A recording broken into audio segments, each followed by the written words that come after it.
There's a sound you never forget. Not a crash, not a scream, but something quieter. A laugh. That laugh she made when she thought I wasn't listening. Half whisper, half confession. That was the beginning of the end. I just didn't know it yet. It was a Tuesday. Always is, isn't it? The day when nothing's supposed to happen. I was driving back from a client meeting, windows down, humming Springsteen. Her voice came through the car speaker, light and warm. Can you grab oat milk on your way home, babe? Oh, and get the fancy brand this time. We've earned it. We. Cute. The GPS was already routing me home, but I took a detour. Just a small one. For oat milk. And also to get a better look at something that had been itching at the back of my skull for weeks. Not a thought. A suspicion. A feeling. You see, I'm not the kind of man who checks phones or stalks social media. Never had to. Rachel, my wife, was always 5 steps ahead of herself, always in control. She was the kind of woman who made plans for plans. Our bills were automated, our calendar color-coded. She labeled leftovers. She stacked mail by size. She was brilliant, organized, driven, and lately, she was lying through her teeth. Here's what gave it away. She smiled with her mouth, but not her eyes. Simple as that. People think love dies in shouting matches or late-night affairs. No, love dies when the eyes forget how to look at you. So that Tuesday, I didn't go straight home. I drove to the Grove Cafe, the one Rachel said she'd never been to, but somehow remembered the exact layout of the patio and which pastries sell out by noon. And there she was, 3 tables in from the window, sitting opposite a man who looked like a walking cologne ad. Tan blazer, sunglasses inside, that permanent stubble that says, I don't need to try because people like your wife will try for me. I parked across the street and watched her laugh. That same laugh. Light, private, intimate. The kind of laugh you save for someone who knows where your freckles are. And then she leaned forward. Her fingers brushed his. I didn't barge in, didn't call, didn't snap photos. Instead, I drove home, put the oat milk in the fridge, and sat in the living room until she got back. She walked in like nothing happened, tossed her keys in the bowl, kissed me on the cheek, and said, You're quiet today. I nodded. Long meeting. She smiled, walked upstairs, and I sat there, staring at the closed door, thinking, she thinks I'm stupid. Now, see, that's where the real betrayal starts. Not the cheating, not the sneaking around. It's the assumption that you won't notice. That she can juggle her lie like a party trick and you'll just clap and say, bravo. That night, I started making my own plans. Quiet ones. Measured. Calculated. I wasn't angry, not yet. But I was awake. She was good. I'd give her that. Sly? Charming. Even had a burner phone I found hidden behind the toilet tank a week later. But I'm better. I made coffee the next morning like I always did. 2 sugars, oat milk, no foam. Just how she liked it. And when I handed her the mug, I smiled and said, You know, I had the weirdest dream last night. Oh yeah. Yeah, I said. You were in it. But you weren't you. She laughed. That's cryptic. Yeah, I said, stirring my own cup. So's life. She didn't ask what the dream was about. She just drank her coffee. And for the first time in a long while, I watched her eyes, not her lips. And I swear, I saw a flicker of fear. There's an old saying my grandfather used to mutter between sips of whiskey. If you want to catch a liar, let him talk long enough. He was right. Rachel talked a lot, just never about what mattered. So I started listening. Really listening. It's funny how much truth hides in casual conversation when someone thinks they're smarter than you. She'd talk about her client lunches, the networking events, the traffic on 4th, all these rehearsed little excuses tied up with a bow. But I noticed the holes. Like how her perfume would change depending on which meeting she had. Or how the work laptop started needing overnight security scans. Or how the shower ran longer than usual whenever she got home late. And her hair smelled like a hotel shampoo she claimed she didn't like. So I started keeping track.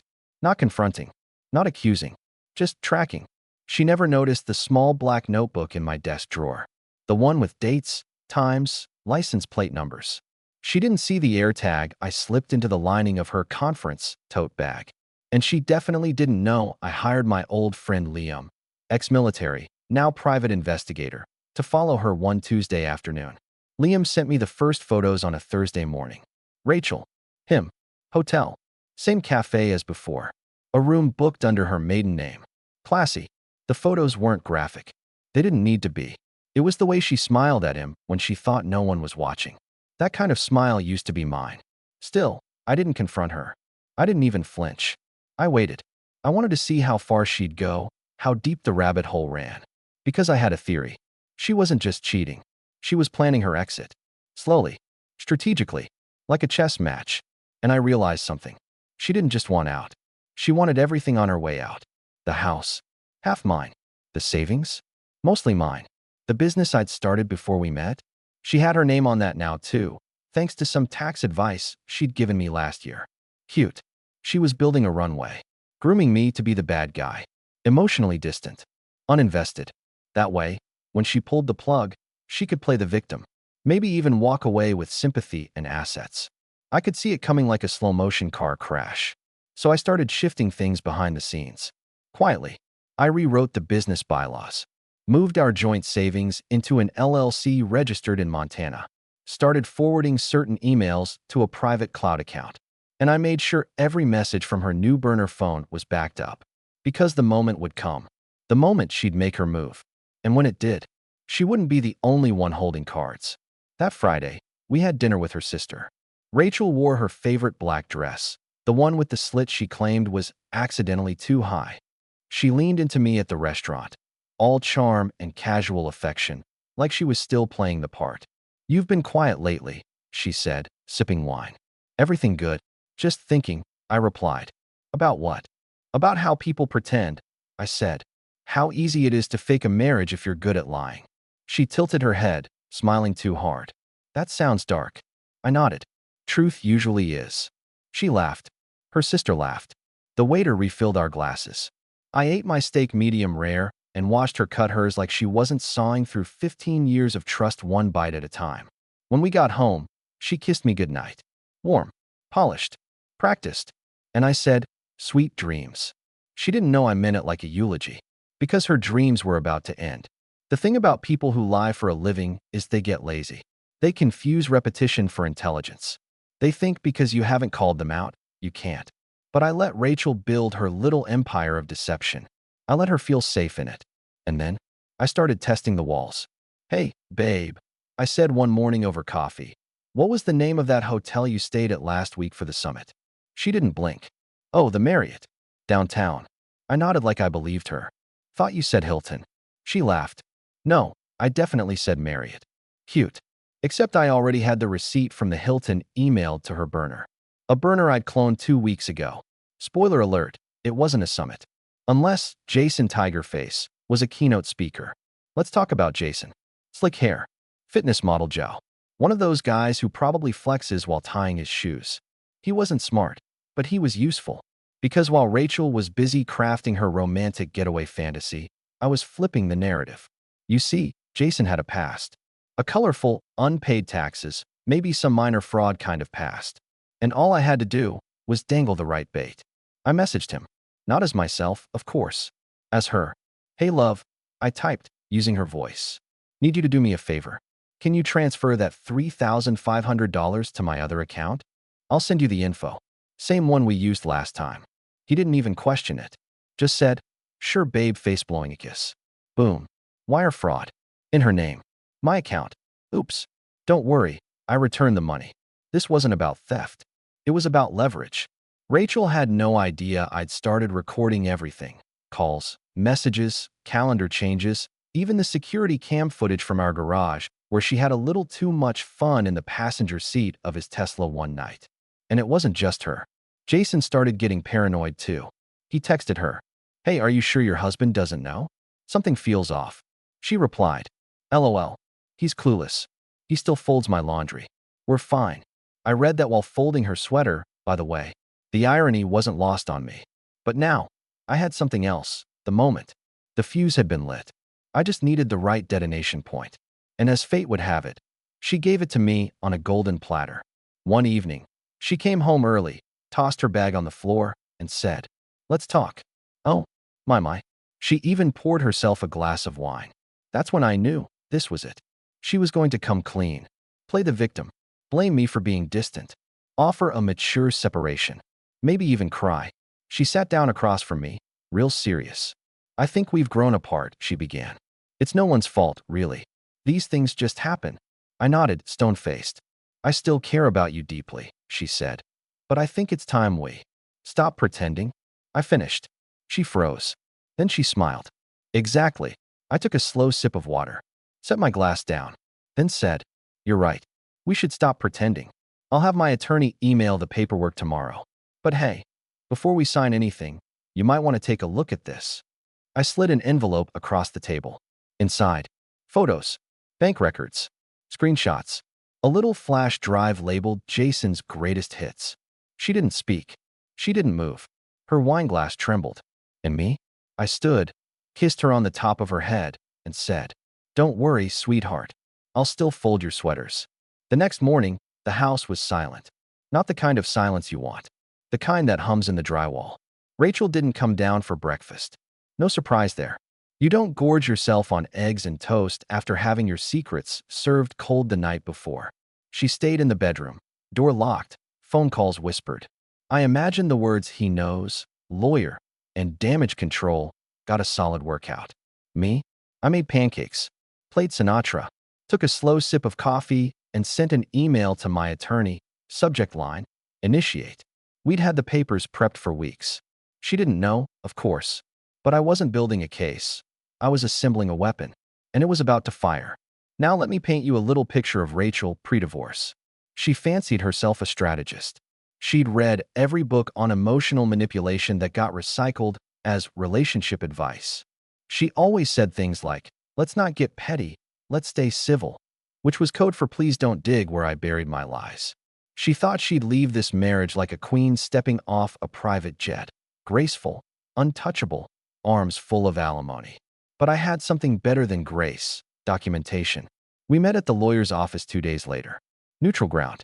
She walked in with tight posture and loose morals, flanked by a woman in red glasses, her divorce coach, apparently. I was alone. Didn't need backup. "Logan," Rachel said, sitting across from me like we were negotiating a merger instead of ending a marriage. "Rachel," I replied, sliding a thick folder across the table. "Before we begin, some light reading." She opened it, froze, closed it again. Her lawyer blinked. "What is this?" "Evidence," I said. "Adultery, financial misconduct, false representation, and potential fraud, depending on how the IRS feels this quarter." Rachel shifted. "That's unnecessary." "Oh, I agree," I said calmly. "But your attempt to take half my business, 3/4 of my savings, and full custody of a dog I bought before we met, well, that felt a little unnecessary too. Now let's be clear, I'm not a vengeful man. I didn't want to ruin her. I just wanted to stop her from painting herself as the wrong party while trying to walk away with the canvas. And the best way to do that? Beat her at her own game. Quietly, thoroughly, legally. My lawyer laid it out. I had documented proof of her affair, multiple. Her attempt to hide funds from our joint account, caught on camera at the ATM, thanks to my friend at the bank. And the kicker? That business trip she wrote off last quarter? Turns out Jason's little pleasure cruise wasn't tax deductible. Who knew? The color drained from her face. Her lawyer leaned in and whispered something that probably translated to, "What the hell did you do, Rachel?" That's when she tried Plan B. The tears. She reached across the table, voice trembling. "I didn't mean to hurt you, Logan. It just got complicated." I looked her in the eye. "No, Rachel. Taxes are complicated. Lying is a choice." Her hand dropped. "You were never supposed to find out like this," she whispered. I nodded. "You're right. I was supposed to find out when it was too late to fight back." We finalized the agreement over the next week. I gave her what she thought she wanted, a clean exit. What I took, though, was everything she never planned for. Full control of the business. Mine. House. I bought out her share with the same hidden account she tried to use against me. The dog? Legally chipped in my name. She didn't even contest it. I think the dog knew before I did, honestly. And alimony. Well, funny thing about cheating on someone who makes less than you while trying to screw them over on taxes. Turns out you owe them. She'd walked into that meeting expecting to walk away with a win. She walked out with a payment plan and a non-disclosure agreement. But here's the twist. Here's what she never saw coming. I didn't ruin her. I didn't post the photos. I didn't show her parents the receipts or forward the burner text to Jason's employer, although tempting. No, I kept it quiet. Civil, professional. Why? Because silence is scarier than rage. Because she'll spend the next 5 years wondering what I'm holding back. Because she knows, deep down, that I let her walk. Not because I was weak, but because I didn't need to chase her down to win. I already had. She called once. A week after the dust settled. Blocked number. I let it go to voicemail. Her voice cracked just enough to sound human again. Logan, I guess I thought you'd scream. Or throw things. Or hit me with the moral high ground. But you didn't. You just vanished. She paused. Then added, it's like you planned this. I smiled to myself. I did. People think revenge is fire, rage, shouts, slammed doors. But real revenge? It's colder than that. Calculated. Surgical. It doesn't show up with fury. It shows up after the apology. A week after our final settlement, Rachel sent flowers to my office. No note. Just lilies. She always said lilies meant peace. I tossed them in the trash without reading the card. She'd used that trick once before, when she forgot my birthday 3 years ago and sent the same bouquet with a 3-word lie. You mean everything. Back then, I forgave her. Now, I was documenting everything. Here's what Rachel never realized. When you betray someone like me, someone quiet, observant, always listening, you don't just lose the marriage. You lose the audience. And Rachel? She was a performer, a master of curated reality. I started watching from afar. Her social media, her new circle of empowered friends, her relationship with Jason that she tried desperately to sell as organic. Every photo was a performance. Every caption a rewrite of history. New beginnings seedling dizzy. Love is when someone sees the real you, red heart. Grateful for truth, even when it hurts. Cute. I watched them vacation in Tulum. Sip overpriced cocktails. Pose on rooftops. But behind her carefully filtered updates, I saw the panic. Because what Rachel didn't know was this. I was still in the room. It started with a tip. My buddy Reggie, from back in college, he works in corporate background checks now. I asked him to run a soft scan on Jason. Nothing too invasive. Just enough to confirm my hunch. And oh boy, turns out Jason had a few inconsistencies. Multiple last names on prior rental agreements. A terminated real estate license. And one lovely little lawsuit buried in Nevada public records that involved a misrepresentation of marital status during a condo purchase. Translation? Jason had been a con. And Rachel? She'd been conned. Delicious. I didn't tell her. No, I did something better. I invited Jason to a business lunch. Sent from a dummy email account posing as a mid-level investor in a crypto startup. The bait? A potential speaking opportunity. Jason loved attention more than integrity. He showed up to the restaurant in a salmon-pink blazer and tan loafers. I watched from 2 tables away, sipping iced tea under a ball cap. When the host told him the reservation didn't exist, he looked around, confused. Then his phone buzzed. New text from Rachel. Did you just try to get scouted by Logan's company? Jason's face changed instantly, pale, tight, and confused. He stormed out. I smiled. You see, Jason thought he was stepping into a spotlight. Instead, he was stepping into the same shadow Rachel once cast on me. Poetic. Later that week, she called again. No block number this time. I answered. Logan. Rachel. Silence. Then, was that you? The thing with Jason? I didn't lie. Yeah. Why? She sounded more tired than angry. Because you didn't just cheat on me, Rachel. You replaced me with a downgrade. You built a new lie on top of the old one. She exhaled. I made a mistake. Which one? I asked. The cheating, the lying, the stealing, or the thinking I wouldn't find out? She didn't answer. I added, just so we're clear, I'm not done. That's when she stopped being calm. What does that mean? It means, I said, that I haven't sent the evidence to your firm yet. You know, about the tax fraud and the expense reports you doctored for those trips with Jason. I heard the panic crack her voice. You wouldn't. I haven't, I said. Yet. Then I hung up. Let her sit with that. Because the truth was, I didn't want to destroy her. Not completely. I wanted her looking over her shoulder. Every single day. A month passed. She tried everything. Voicemails. Emails. A letter in my mailbox with smudged ink and a coffee ring on the corner. She even sent my sister a message saying she missed our family. Cute. I said nothing. But then, one day, I received a package at my door. Inside, a box of items, my old watch, a photo from our honeymoon, the sweater she used to borrow, and a note. Not handwritten, typed. Rachel never did like showing her own penmanship. I finally looked in the mirror and didn't recognize myself. Maybe that's your real revenge. Maybe the worst thing you did wasn't leaving. Maybe it was becoming a ghost so quiet I started haunting myself. It should have felt like closure. But it didn't, because I wasn't finished yet. That night, I wrote a letter of my own. One she'd never read. Not because I wouldn't send it. Because it wasn't for her. It was for me. Dear Rachel, I forgive you. But not because you deserve it. I forgive you because you don't get to keep living rent-free in my head while I move on. You were a storm. But I've learned how to build shelter since then. Logan. Most people think starting over looks like a beach, a journal, and a soulful Spotify playlist. Mine started with drywall. I moved into a fixer-upper, 3 bedrooms, 1 bath, and walls so thin you could hear a squirrel blink. But it was mine. Paid for. Quiet. Honest. No shared closet.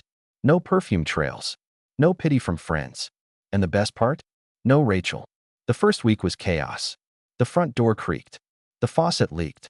The water heater hissed like it held a grudge. But I liked the work. It was simple. Measurable. Something you could finish. Unlike the emotional mess my ex left behind, I could actually patch drywall. And there's something about sanding a wall at midnight that forces you to come to terms with yourself. Not the version your ex tried to redefine, or the one her friends snickered about behind wine glasses. The real you. The one who made it out. One morning, I found a note in my mailbox. No return address. Just a plain white envelope. Inside was a photo of Rachel and Jason, beachside, arms tied around each other, both wearing identical fake smiles. On the back, scribbled in blue pen. You win. He's broke. Anonymous. I tossed it in the trash. Winning wasn't the goal. It never was. See, real revenge doesn't climax in a courtroom or at a dinner table with shouted confessions and overturned wine glasses. It happens quietly, subtly, over time, when she opens her inbox and sees nothing from you. When she realizes the man she betrayed rebuilt something better without needing her approval or her forgiveness. That's when it lands. I got back into running. Nothing fancy, just me and the pavement. My shoes scuffed, my pace average. But it felt good. Not because I was running from anything, no. I was running with something. Clarity. Control. Closure. That last one took the longest. See, there's a weird emptiness that follows justice. You expect to feel full, vindicated, maybe even smug. But I didn't. I just felt done. A few weeks later, I ran into Lisa. She used to be Rachel's coworker. Smart, steady, didn't say much at office parties. Always brought her own Tupperware. She saw me loading lumber into the back of my truck at Home Depot. Logan, she said, eyebrows raised. I turned, smiled. Hey, Lisa. You look, she tilted her head. Good. Different. Divorced, I offered. Very on-brand this season. She laughed, and it didn't sound forced. We talked. Nothing deep. Just lumber, renovation, overpriced light bulbs. She didn't ask about Rachel, and I didn't volunteer a single thing. That was new for me. A week later, Lisa sent me a message. I found a coupon for that fancy paint you were talking about. Still owe you a coffee, right? I stared at it for a full minute. This wasn't a romantic comedy. I wasn't about to fall into someone else's arms to erase the pain of the last woman. But you know what? I texted back. Only if you promise to judge my brushwork. We met for coffee. Talked about paint, dogs, music, and work. Not trauma. Not baggage. Not betrayal. Just now. And man, that was refreshing. Back at the house, I found a box in the garage labeled R&L. Rachel and Logan. I opened it once. Inside were a few things. A wine cork from Napa. A matchbook from the jazz bar we danced in on our 3rd anniversary. A Polaroid of us on the couch, back when the only lies we told were about how much pizza we ate. I stared at that photo for a long time. Then I closed the box, taped it shut, and wrote one word on top. Past. I didn't throw it away. Didn't burn it. That's not healing, it's theater. I just put it high on a shelf. Somewhere out of reach. Where it belongs. The next morning, Rachel texted me. I hadn't heard from her in months. The message was brief. Did you ever really love me? I didn't respond right away. I sat with it. Thought about all the years, the good and the bad. The versions of her I used to know before she let them rot. Then I typed. I love the version of you that didn't need to ask that question. And I blocked her number. For good this time. People always talk about moving on like it's a road trip. You pack your bags, wave goodbye, and start driving towards something better. But real healing? It's not a straight line.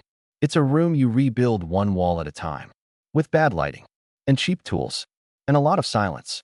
And if you do it right, eventually the echoes stop. And one day you look around and realize it's not the same house, but it's yours.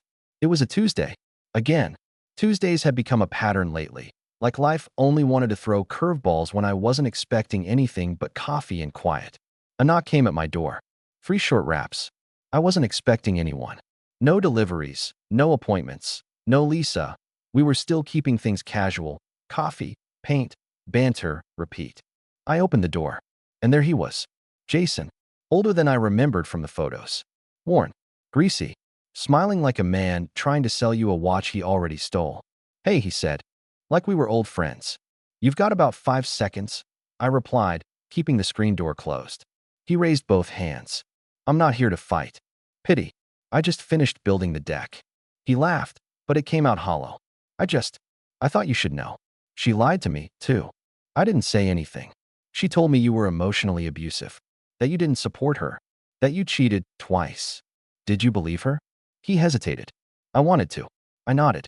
Then you two really were perfect for each other. He let out a breath and leaned against the porch rail like he belonged there. He didn't. She drained my accounts. Said it was temporary. Claimed it was for a new apartment for us both. Then she ghosted me for 2 weeks. I folded my arms. Let me guess. You went looking. I found her, he said. In Vegas. With a different name. Different guy. Same lipstick? He laughed bitterly. Same lies. I looked at him. Really looked. For the first time, I didn't see the guy who helped nuke my marriage.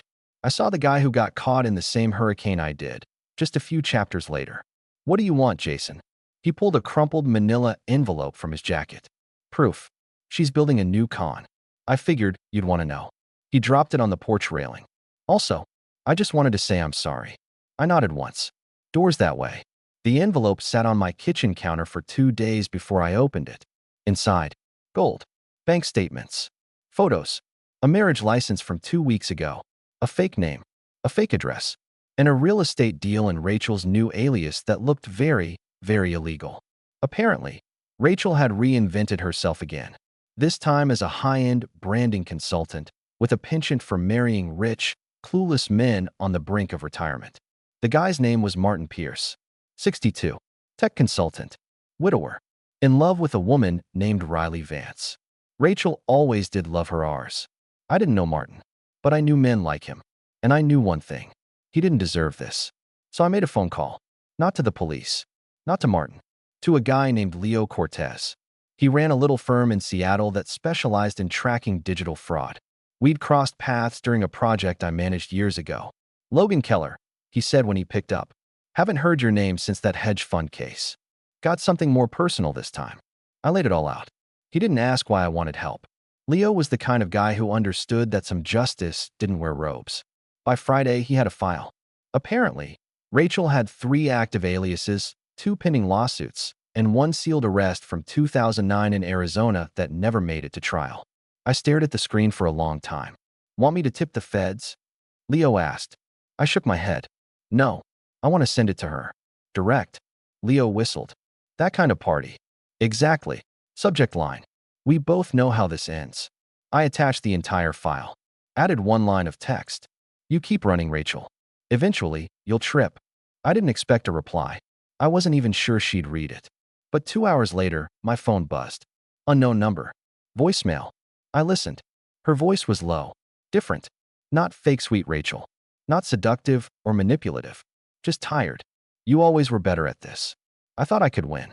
But you didn't beat me, Logan. I did. I beat myself. Please don't send it. He's a good man. I deleted the voicemail. Did I send the file? No. Why? Because I don't need to destroy Rachel to win. Not anymore. I already did what she never could. I walked away clean. She'll destroy herself in time. She always does. The house of cards looks sturdy, right until the breeze picks up. And I had no intention of standing near it when it fell. 6 months passed. The house was finished. Lisa and I were still painting. Now her kitchen. Life wasn't fireworks and symphonies. It was better. Quiet. Honest. Real. One morning, I got an email from my attorney. Subject: Pierce versus Vance. Case filed. Rachel had finally hit the wall. Fraud.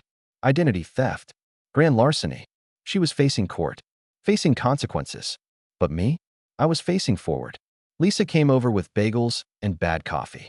I saw the news, she said quietly. I didn't do it, I replied. I know, she said. You didn't need to. We stood in the kitchen, sunlight breaking across the paint-splattered floor. I looked around. New walls. New colors. No shadows. And I realized something. Rachel was the storm. But I was the architect. She tried to wreck me. Instead, I built something better.